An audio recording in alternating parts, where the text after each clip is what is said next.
이사야 40장 12절에서 31절 말씀. 장차 전개될 바벨론 포로 시대를 배경으로 위로와 구원의 메시지를 선포하고 있는데요. 포로 생활하는 가운데서도 다시 회복해 주시고 포로에서 귀환하도록 하실 하나님은 누구이실까요? 구원해 내시는 하나님이 어떤 분이신지 포로로 있는 백성들에게 분명히 가르쳐주고 있습니다. 이스라엘 백성의 구원자 하나님이 어떤 분이실까요? 12절에서 17절 말씀은 전지전능하신 여호와, 그분은 위대하신 하나님이심을 말씀합니다. 12절 말씀, 누가 손바닥으로 바닷물을 헤아렸으며 뼘으로 하늘을 쟀으며 땅에 티끌을 대에 담아 보았으며 접시 저울로 산들을 막대기 저울로 언덕을 달아 보았으리라. 본토 귀환하게 되는 이 놀라운 일을 이루실 하나님, 구원을 약속하신 여호와 하나님이 누구이신지 말씀하는데요. 하나님은 위대하신 분이심을 말씀하고 있죠. 바닷물과 하늘과 땅과 언덕 모든 것을 손바닥에 놓으시고 티끌로도 삼으시는 분이 창조주 여호와 하나님이시죠. 그 하나님은 홀로 지혜로우신 분이신데요. 13절 14절 말씀, 누가 여호와의 영을 지도하였으며 그의 모사가 되어 그를 가르쳤으랴. 성령님을 아무도 지도할 수 없지 않습니까? 하나님은 모사와 좋은 자가 필요 없는 분이시죠. 더불어 의논할 자가 필요 없는 완벽하신 분이시죠. 그러므로 하나님을 교훈하고 가르칠 자가 이 땅에 없습니다. 다른 말로 하나님보다 더 뛰어난 분이 이 세상에 있을까요? 없다는 것이죠. 15절에서 열방의 미약함과 하나님의 위대함을 말씀하는데요. 15절, 보라, 그에게 열방이 통에 한 방울 물과 같고 저울의 작은 티끌 같으며 섬들은 떠오르는 먼지 같다라고 말씀하시죠. 창조주 하나님 앞에 모든 세계가 바벨론 제국도 미미하고 보잘것없는 것임을 말씀하죠. 하물며 우리 인간 가장 보잘것없는 존재이죠. 먼지 같은 존재, 한 방울 물 같은 존재, 티끌 같은 존재가 바로 우리 인간이요 이 땅의 나라이죠. 강력한 열방인 바벨론도 하나님 보시기에 한 방울의 물, 티끌, 떠오르는 먼지라는 겁니다. 그러므로 여러분, 우리가 하나님 앞에서 겸손해야 됩니다. 겸손하게 살아가야 되는 것이죠. 그 위대하신 하나님께 예배하기 위해 이 땅의 모든 짐승과 레바논의 모든 나무를 땔감으로 삼아도 부족하다는 것이죠. 그만큼 하나님은 높고 위대하신 분임을 말씀합니다. 17절 말씀을 보시면 열방은 아무것도 아니고 없는 것이나 빈 것 같은 존재임을 말씀합니다. 그러므로 능력의 창조주 하나님을 바라보며 하나님의 구원의 약속을 신뢰해야 됩니다.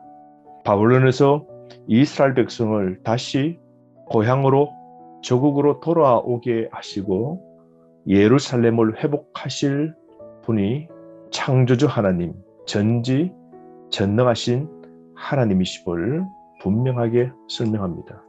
나아가서 19절 20절 말씀에는 이 세상 어떤 우상과 비교될 수 없는 하나님 여호와임을 말씀하죠.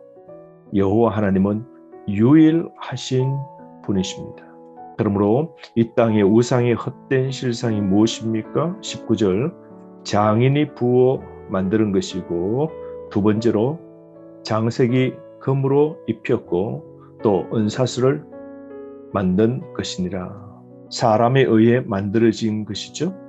20절 말씀, 썩지 않는 나무를 가지고 장인이 따듬어서 우상으로 만들어 흔들리지 아니하도록 땅에 세운 것이 우상이라는 것이죠. 받침대에 지탱해야만 쓰는 우상, 그것은 하나님과 비교될 수 없는 신적 존재가 아님을 말씀합니다. 21절에서 24절 말씀은 나아가서 세상의 권세자들과도 비교할 수 없는 분이 하나님이십니다. 우리 하나님은 창조의 통치 능력을 갖고 계시고, 22절 우리 하나님은 하늘의 둥근 천정에 거주하시며 이 땅을 굽어 살펴보시고 하늘을 휘장처럼 펼치셔서 사람 사는 장막처럼 만드신 여호와 하나님이시죠. 23절 말씀에 보면 통치자를 허수아비로 만드시고 땅의 지배자를 쓸모없는 사람으로 만드시는 분이시죠. 그러므로 하나님의 뜻이면 순식간에 사라져버릴 헛된 존재들, 사람들, 통치자들이라는 겁니다. 24절 말씀에 보면 세상 권력자들의 튼튼한 나무처럼 영원히 변치 않을 것으로 생각하지만 겨우 심겨 뿌리를 박은 연약한 식물 한 포기에 불과하다라고 표현하죠.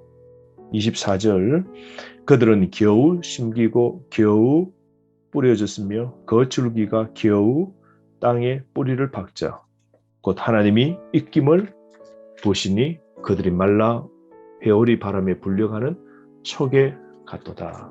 겨우 심기고 겨우 뿌려졌고 겨우 땅에 뿌리를 박았다. 겨우라는 말이 세 번 나옵니다. 이 땅에 있는 권력자들의 권세가 매우 불안정한 상태임을 말씀하죠. 여러분, 세상의 권세는 불안하고 허무하고 덧없음이죠. 바빌론 제국의 권세도 70년을 넘지 못했지 않습니까?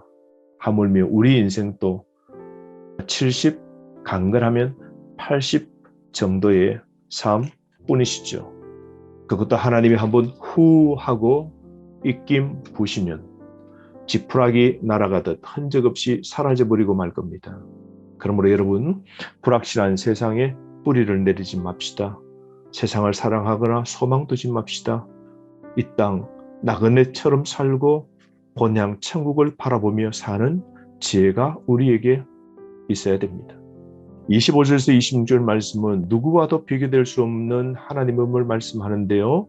권세와 능력이 크신 분이시고 우주 만상의 모든 것은 하나님께서 창조하신 것임을 나타내고 있죠. 뿐만 아니라 수효대로 하늘의 별들을 창조하신 분이 우리 하나님이십니다. 하늘의 달, 별을 섬기는 게 아니라 그것을 창조하시고 주관하신 하나님을 의지해야 됨을 가르칩니다. 바빌론 제국은 달을 섬기는 제국이었죠. 그러므로 이 제국의 포로로 사는 이스라엘 백성들에게 달을 창조하신 하나님을 믿고 구원하실 그 하나님을 의지하며 살라고 권면하고 있습니다. 27절에서 31절 말씀은 그러므로 오직 여호와를 앙망하라고 권면합니다. 하나님에 대한 전적인 신뢰를 요구하고 있는 겁니다. 27절 말씀, 야곱아 어찌하여 너가 말하며 이스라엘아 너가 이르기를 내 길은 여호와께 숨겨졌으며 내 송사는 내 하나님에게서 벗어난다 하느냐. 내 생각대로 이루어지지 않는다고 불평하고 하나님을 멀리하면 안 됩니다. 이스라엘 백성들은 불평과 의심이 있습니다. 하나님께서 포로의 처지를 외면한다고 생각하고 있는 겁니다. 하나님이 살아계신다면 오늘 벌써 노예에서 해방되어 이스라엘 나라가 회복되었을 터인데 70년 동안 침묵하고 계신 그 하나님을 외면하고 있죠. 또한 하나님은 자신들의 하소연에 아무런 관심이 없다라고 생각하고 있는데요. 그들을 깨우칩니다. 28절 선지자의 답변이 무엇입니까? 너는 알지 못하느냐? 듣지 못하였냐? 영원하신 하나님 여호와 땅끝까지 창조하신 이는 피곤하지 않으시며 곤비하지 않으시며 명철이 한이 없으시며 29절 피곤한 자에게는 능력을 주시며 무능한 자에게는 힘을 더하시나니 라고 말씀합니다. 그러므로 여러분, 우리 하나님이 어떤 분이십니까? 5가지죠. 영원하신 하나님이십니다. 두 번째로 땅끝까지 창조하신 분이십니다. 세 번째, 피곤치 않고 곤비치 아니하신 분이십니다. 네 번째, 명철이 끝이 없으신 분이시죠. 다섯 번째, 우리 하나님은 피곤한 자에게 능력을 주시고 무능한 자에게 힘을 다하여 주시는 분이십니다. 그러므로 여러분, 새 힘을 얻어야 포로기를 살아갈 수 있는 것이죠. 새 힘을 주시는 여호와 하나님, 하나님의 능력을 의지하는 자는 힘을 얻고 지치지 않고 나아가는 겁니다. 좌절하지 말고 실패하더라도 낙심하지 맙시다. 새 힘을 주시는 여호와 하나님을 온전히 의뢰해야 됩니다. 31절 말씀, 오직 여호와를 앙망하는 자는 새 힘을 얻으리니 독수리가 날개치며 올라감 같을 것이요 다른 박질하여도 곤비하지 아니하겠고 걸어가도 피곤하지 아니하리로다. 여호와를 앙망하는 자라고 그럽니다. 앙망하는 자가 어떤 사람일까요? 인내하며 꾸준히 기다리는 자입니다.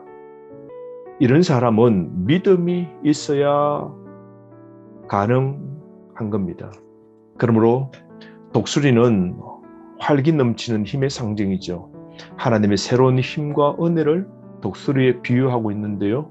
새 힘은 하나님으로부터 공급받는 겁니다. 하나님을 앙망하는 자의 모습이 두 가지인데요. 뛰어도 지치지 아니하며 아무리 오래 걸어도 피곤하지 않는다고 말씀하죠. 그러므로 여러분, 우리가 신앙의 경주 잘 합시다. 끝까지 완주해야 됩니다. 힘주시는 하나님을 바라보며 인내하고 어떤 환경에서도 불평하지 말고 소망합시다. 그럴 때 우리는 불안과 절망을 떨칠 수 있는 것이죠. 오늘 기진맥진하지 맙시다.